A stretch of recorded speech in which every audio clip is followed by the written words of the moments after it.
Efésios capítulo 2, Efésios 2, de 4 a 8. Peço aos irmãos aí as suas orações, em especial pelos nossos enfermos da igreja também, Muito bom estarmos aqui de volta. Peço que você abriu a Bíblia, amém ou não? Amém? Efésios capítulo 2, do verso 4 até o verso 8, a palavra de Deus diz assim: Mas Deus, sendo rico em misericórdia, por causa do grande amor com que nos amou, estando nós mortos em nossos delitos, nos deu vida juntamente com Cristo, e pela graça sois salvos.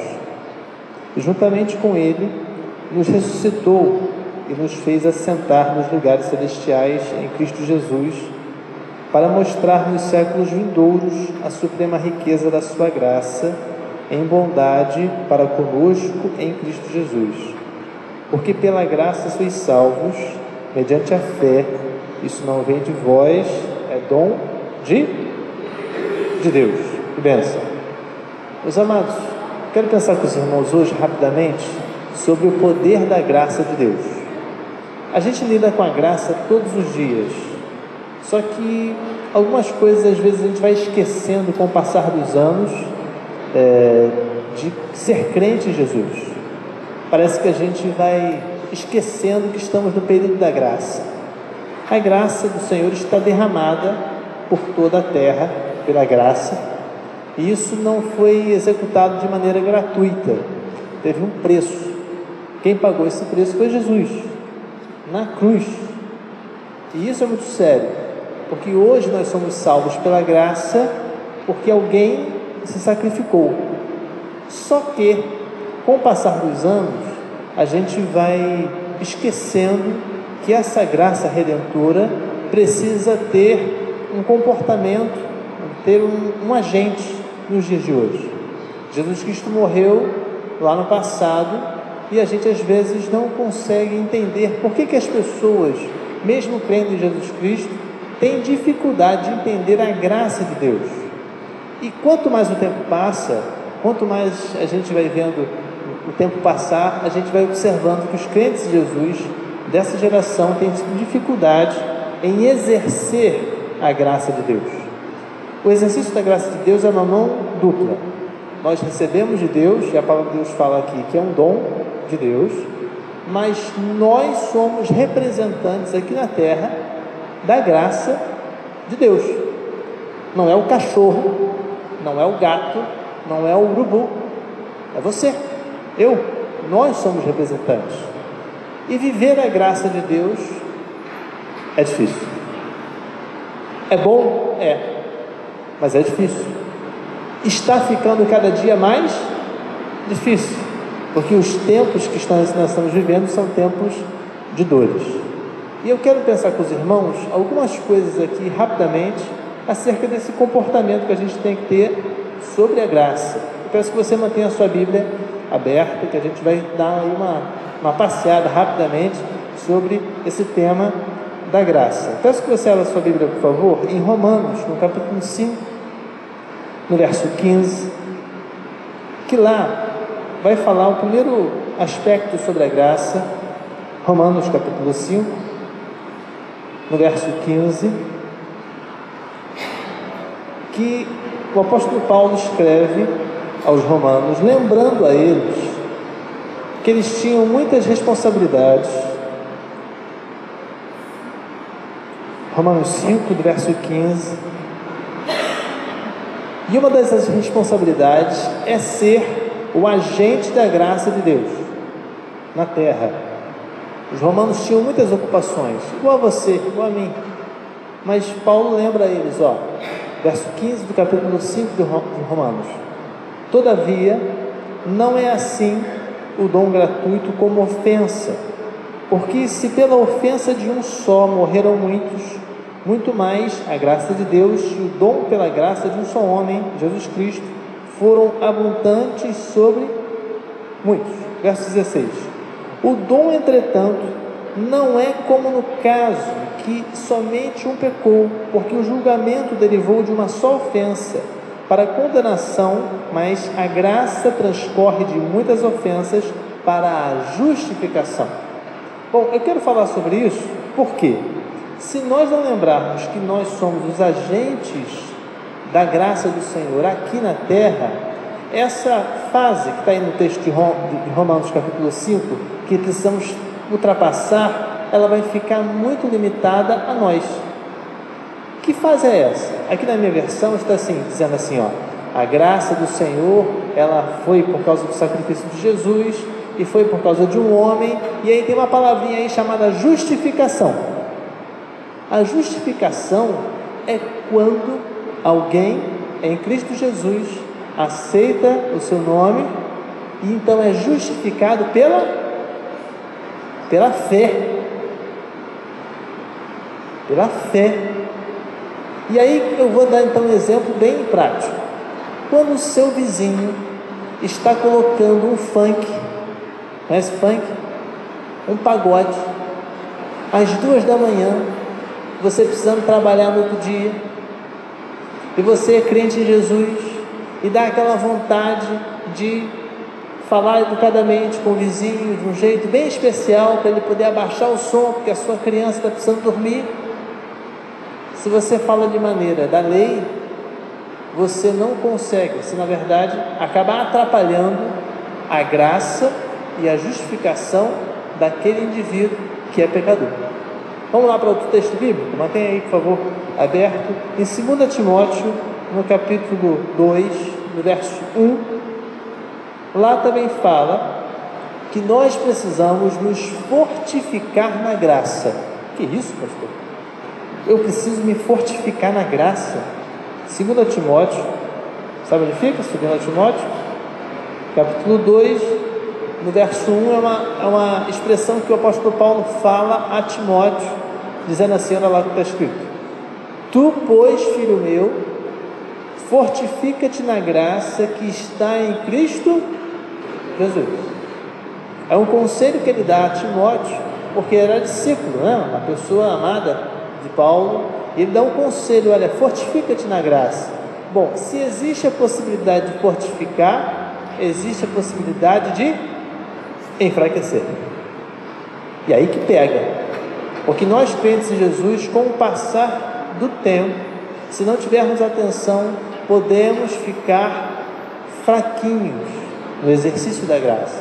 Bom, eu quero pensar com você, porque ultimamente as igrejas têm estado cheias de crentes em Jesus, mas têm sido um pouco fracas no exercício da fortificação da graça. E aí eu quero pensar com você algumas coisas que a gente tem que pensar, refletir sobre a santificação, sobre a graça do Senhor. A primeira coisa que eu posso pensar é que nós regulamos a manifestação da graça. Repete comigo: nós regulamos a manifestação da graça de Deus. Faz assim comigo, faz assim comigo, faz assim, pega a sua mão, faz assim. Imagina que você está rodando um botão de volume. Não está beliscando o filho não, tá, gente? É um botão de volume, assim, pode ser? Normalmente, já percebeu que botão de volume de carro ou de aparelho sempre vai de 1 a 10? Normalmente, né? Está no 0, está no 1, no 2. Isso aí é o que você faz todos os dias com o aparelho de som chamado graça na sua vida. Quem regula não é o Senhor. A graça já está derramada.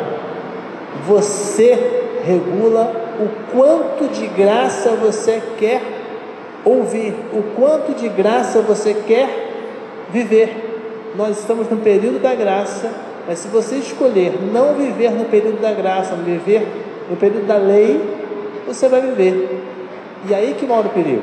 Muitos crentes de Jesus têm se enganado. Aí peço que você abra a sua Bíblia então, vamos lá, Efésios, mesmo livro, capítulo 5, no verso 18. Alguns capítulos depois, Efésios 5, no verso 18.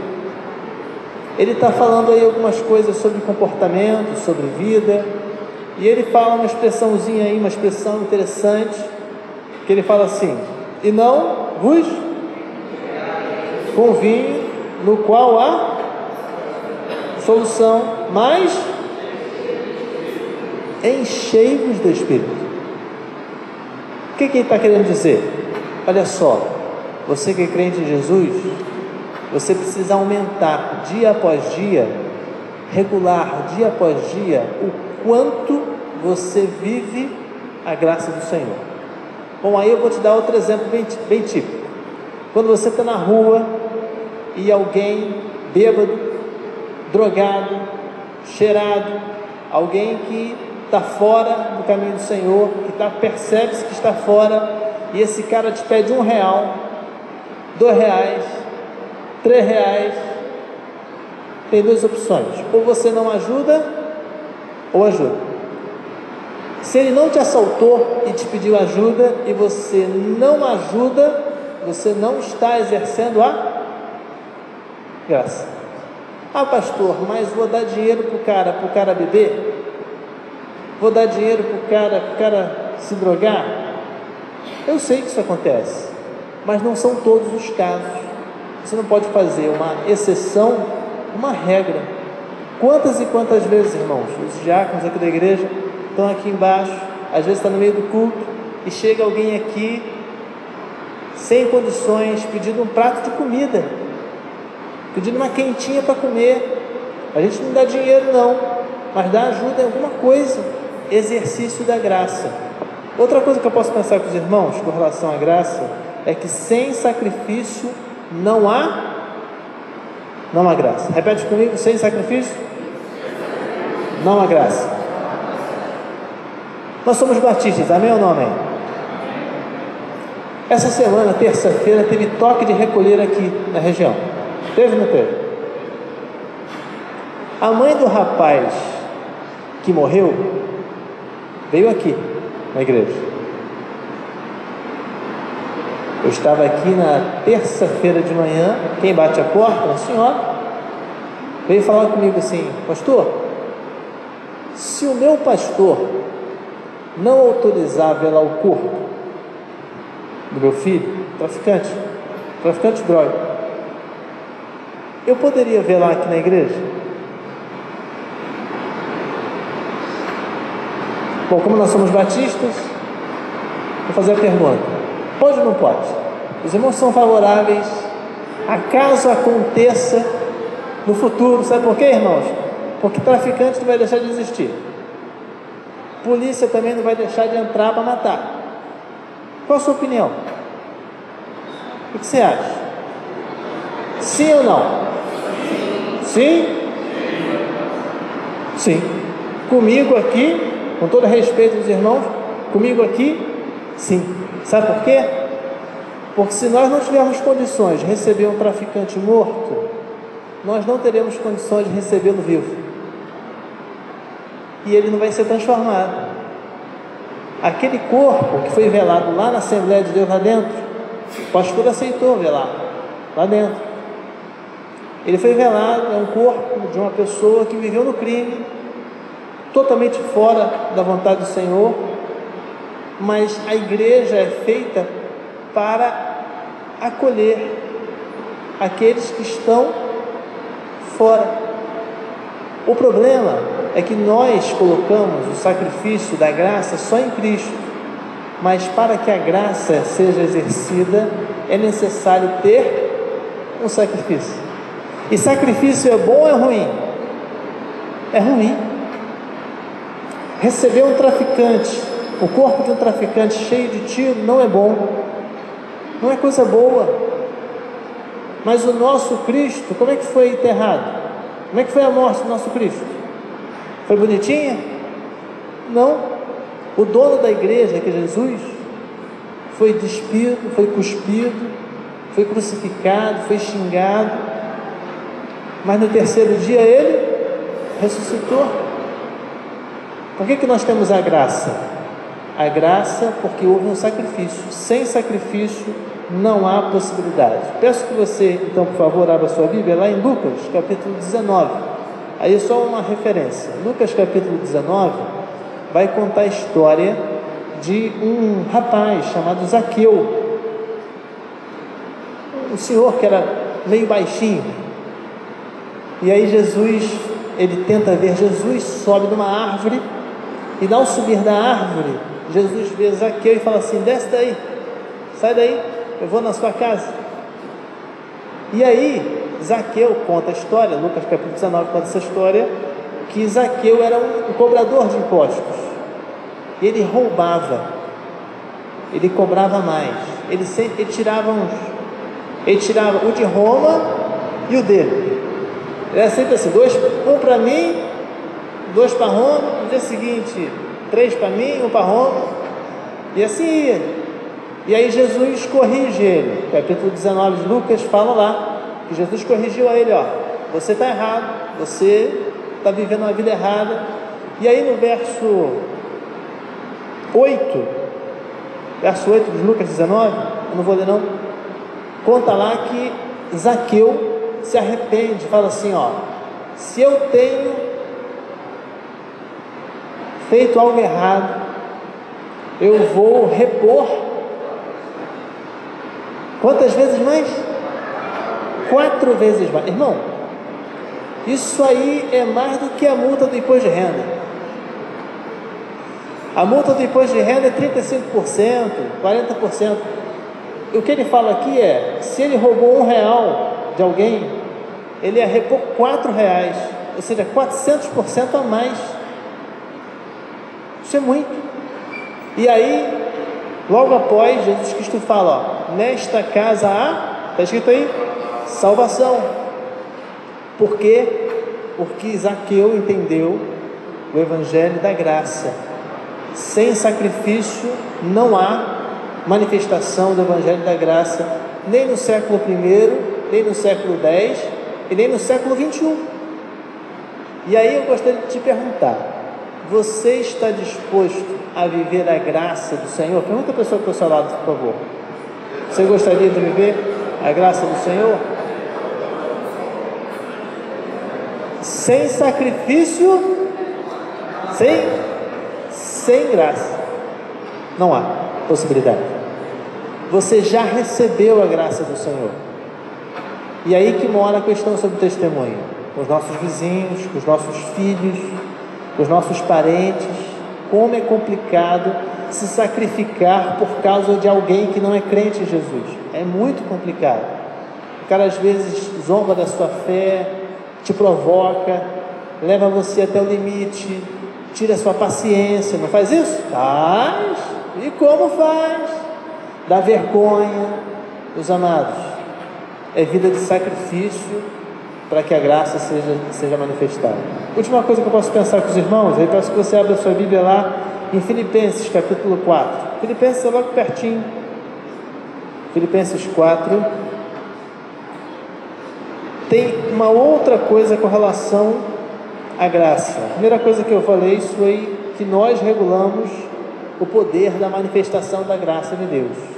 Deus já fez a parte dele, derramou, certo, mas você e eu que regulamos.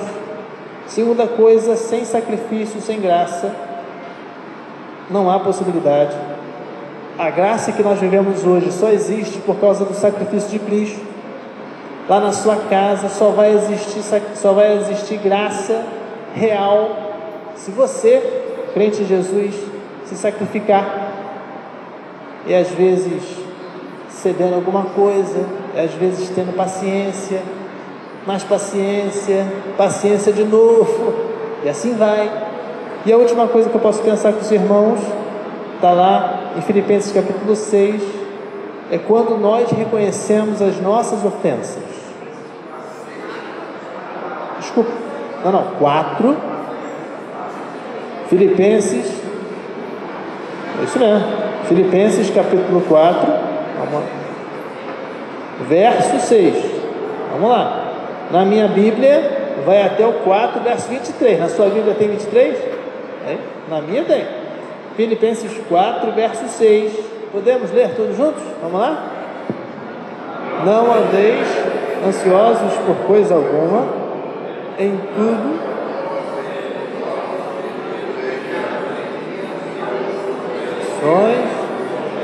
oração, súplica e ações de de graça. A palavra do Senhor fala que a graça, quando ela é diminuída, quer dizer que o pecado está acima. Mas quando há muito pecado, a graça, ela sobrepõe, a graça do Senhor sobrepõe. Bom, o que eu quero pensar com os irmãos sobre a graça é que no período da lei sempre havia um julgador. Primeira coisa, depois do período da família patriarcal e depois do período levítico, da saída, depois que acabou ali Josué, já começa um período chamado juízes, pessoas que julgavam as outras pessoas, dos seus erros, das suas falhas. Bom, o período da graça não há julgadores. Sabe por quê? Faz assim comigo. Faz assim comigo. Faz isso. Aponta para mim. Aponta para mim. Pensa mal do pastor mesmo. Pensa sem vergonha. Faz assim, isso. Agora vira para você do outro lado assim, ó. Quantos dedos tem para cá? 3. Quando a gente aponta o outro, não pode esquecer que tem mais 3 ou 4, dependendo, se você tiver 9 dedos, talvez. Para você. Nós estamos no período da graça, não estamos no período da lei. Não precisamos de julgadores na igreja. E não precisamos de julgadores lá na sua casa. E muito menos no seu trabalho. Muitos crentes afastam, presta atenção aqui, muitos crentes afastam pessoas que não conhecem a Cristo pelo seu julgamento. Esses dias eu vivi uma situação em que a pessoa estava aqui na frente, do outro lado da rua, ali no seu cisne, os pedreiros aí do irmão Adroaldo, foi sexta-feira passada, estava aqui dentro, e aí tinham 2 pessoas conversando sobre política. 2 pessoas conversando. Eu não estava no meio. Quando eu fui chegando perto, eu fui ouvindo que um deles era crente. E aí, o rapaz que não era crente falou assim: eu tenho saudade da época que os crentes queriam converter a gente a aceitar Jesus. E eu passei. Eu olhei aquilo, irmãos, e em vez do rapaz parar, não parou não. Ele continuou. Eu não me meti porque o papo não era meu, não era eu que estava lá. Mas eu fiquei preocupado com ele depois, porque ele não era crente. Não é crente, Jesus. O rapaz que trabalha aqui na frente, um moreninho, é que seu cisne aqui na frente. Ele não é crente. Meus amados, a gente precisa viver o tempo da graça. Sabe por quê? Em Filipenses capítulo 4 fala sobre ansiedade. Não fala sobre ansiedade? Eu falei aqui sobre a questão da graça quando nós reconhecemos as nossas ofensas. Existem 2 tipos de ofensa básicos: a ofensa pessoal e a ofensa coletiva. A ansiedade é um dos poucas coisas que faz você pecar contra si mesmo e contra o Senhor. Por quê? Porque a ansiedade, ela tira a capacidade de você deixar o Senhor fazer o que precisa ser feito. Você toma a frente. A gente toma a frente do Senhor quando a gente não consegue dominar a nossa ansiedade. E aí que vem: você sabe dominar a sua ansiedade? Tem alguém ansioso aqui? Ou só eu que tenho problema com ansiedade? Eu acho que todos nós temos um probleminha com ansiedade. Se nós não colocarmos a ansiedade no seu devido lugar diariamente, nós estaremos diminuindo. Lembra lá do regulador? Faz assim. Lembra lá do regulador? Diminuindo o volume da graça na nossa vida. Então, queridos, nessa breve reflexão que eu quero pensar com os irmãos, eu gostaria de fazer um pedido a você. Viva, exerça o período da graça agora. E aí você vai ver muitas das promessas que Deus fez na sua vida se cumprir. Muitas das coisas muitos milagres que você vê na vida do outro se cumprir na sua vida. Sabe por quê? Porque a gente que é crente em Jesus é tentado diariamente por Satanás a não viver o período da graça. Nós não precisamos de membros ou de líderes ou de qualquer outra pessoa, eu mesmo, ser julgador de ninguém, porque o nosso tempo agora é da graça. Nós somos crentes em Jesus e precisamos aumentar o nível da graça exercida diariamente, com o seu vizinho, com o seu chefe, uma situação complexa. Quando a mãe daquele rapaz veio aqui me perguntar sobre a situação, eu particularmente, irmãos, é a primeira vez que isso acontece aqui comigo, eu fiquei na dúvida. Pensei assim: será que a igreja vai entender eu autorizar um traficante ser velado na igreja? Será? Graças a Deus, ele foi lá para a igrejinha, o pastor lá aceitou, porque eu nunca tinha perguntado à igreja, porque não é um problema nosso, entende? Não foi a gente que provocou. A polícia entrou, o cara revidou, a polícia revidou depois e a bala fez o serviço que a bala normalmente faz. A bala foi feita para isso. Ele estava na frente, a bala pegou e não resistiu. Infelizmente, poderia ter se convertido antes, mas não quis. E aí? Haverão outros casos. Eu fiquei na dúvida: será que a igreja vai entender? Será que vai? Bom, quero lhe dizer, nós em 2020 exerceremos mais a graça do Senhor, e sem sacrifício, sem sacrifício, sem sacrifício, sem graça. São coisas que incomodam, são coisas que mexem com a gente, e isso às vezes tem que ser falado. Meus amados, o apelo hoje é: vamos exercer mais a graça do Senhor. É ter paciência com aquele cunhado que chega na sua casa e toma aquela Coca-Cola que estava reservada para você. É ter paciência com aqueles alunos. Esther vai voltar da aula agora, né?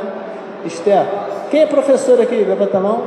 O professor, meu irmão, você tem que orar todo dia, irmão, porque lidar com aluno hoje em dia, só a graça, só a graça. Esther tem os anjinhos lá na misericórdia, só a graça.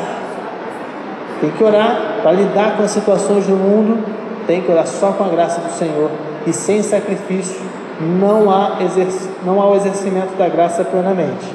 Não quero que você esqueça que a graça foi o sacrifício de Jesus, não quero que você esqueça isso, de maneira alguma. Você recebeu a graça do Senhor, mas o meu apelo aqui hoje é: se você está disposto a exercer a graça do Senhor. Bom, eu vou fazer o apelo, irmão, levanta aqui. Eu vou fazer o apelo para saber se você está disposto a exercitar a graça. Fala para a pessoa que está falando, por favor, o pastor vai fazer o apelo. Fala aí para ele, o pastor vai fazer o apelo para o exercício da graça, tá ok? Quando eu fizer o apelo, quem não levantar a mão já sabe que é gabinete, ok? Suave. Apelo suave, irmão, apelo suave, ok? Esquece esse parênteses.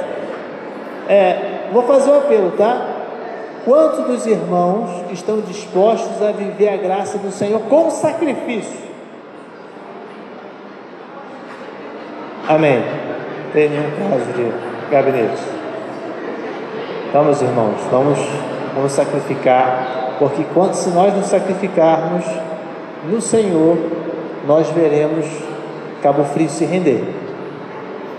Sabe qual é o problema das igrejas hoje? Muitas igrejas estão promovendo sacrifício interno, mas estão se esquecendo do sacrifício externo. E aí a graça do Senhor fica só aqui dentro. Isso não é bom. Nós temos que sacrificar para que a graça do Senhor possa ser estendida lá fora, lá, para que a gente possa ter menos casos como esse que eu citei aqui, né, de pessoas envolvidas, meninos. Talvez, sabe quantos anos tinha esse menino, irmão? Sabe quanto? 23 anos de idade. Envolvido com tráfico desde os 13 anos de idade. Você acha que ele não passou aqui na frente? Lógico que ele passou, morava aqui. A igreja está aqui há 39 anos. Ele tinha 23, com certeza ele passou aqui na frente. Talvez possa ter participado de uma EBF dos irmãos. Talvez possa ter participado. Mas ele escolheu um outro caminho. Então por isso que a gente tem que estender, sacrificar as coisas que a gente tem que fazer para poder atender essa sociedade que está muito doida, muito fora do controle. Vamos orar? Feche seus olhos, nós vamos pedir ao Senhor forças para se sacrificar em algum momento, em alguma situação, para o exercício da graça do Senhor. Esse mundo está precisando, está muito doido esse mundo aí. A gente precisa de crentes em Jesus, firmes na palavra, cheios do Espírito Santo de Deus, se sacrificando um pouquinho para que a graça do Senhor seja manifestada. Pai, nós pedimos perdão pelos nossos pecados. Quantas coisas, Senhor, nós deixamos de fazer, podendo fazer, porque às vezes estamos ocupados com outras coisas, às vezes esquecemos de dar um abraço nos nossos irmãos, nos nossos familiares, nos esquecemos de dar uma palavra para um colega de trabalho, alguém que está em desespero, em crise no casamento, com problemas na família, Senhor. Ó Pai, tem misericórdia da nossa vida, porque nós temos conhecimento da Tua palavra e podemos fazer mais por Ti. Senhor, esteja conosco, dando do Senhor o poder da graça do Senhor em transformar as nossas famílias. Senhor, quantas coisas nós vemos nossos familiares fazendo, quantas coisas a gente vê os nossos parentes pensando, coisas assim fora da Tua palavra, coisas que não trarão felicidade. Mas nós te pedimos, Senhor, usa-nos poderosamente em sacrifício, se for, para que eles possam entregar o seu caminho a Ti. A escolha pertence a eles, mas o sacrifício também faz parte do nosso cotidiano. Esteja conosco. Muito obrigado, Senhor, pela Tua graça. Obrigado pelo Teu sacrifício na cruz, porque nós somos salvos pela graça, somos justificados pela fé. E se não fosse aquele sacrifício na cruz, a nossa história seria totalmente diferente, a nossa história seria terrível, mas o Senhor se sacrificou por nós. Muito obrigado por esse carinho, por esse cuidado e por ter ressuscitado no terceiro dia. Muito obrigado por tudo, em nome de Jesus amado. Amém. Amém, queridos? Então, a gente vai se sacrificar no Senhor para que a graça do Senhor se manifeste na nossa casa. Peço que você fique de pé. Nós vamos louvar ao Senhor e ter o nosso momento de dedicação de vidas e bens, dízimos e ofertas, uma maneira também da gente alcançar mais vidas, de alguma forma abençoando as pessoas. Aclame ao Senhor. Vamos aclamar ao Senhor pedindo a Ele misericórdia e graça.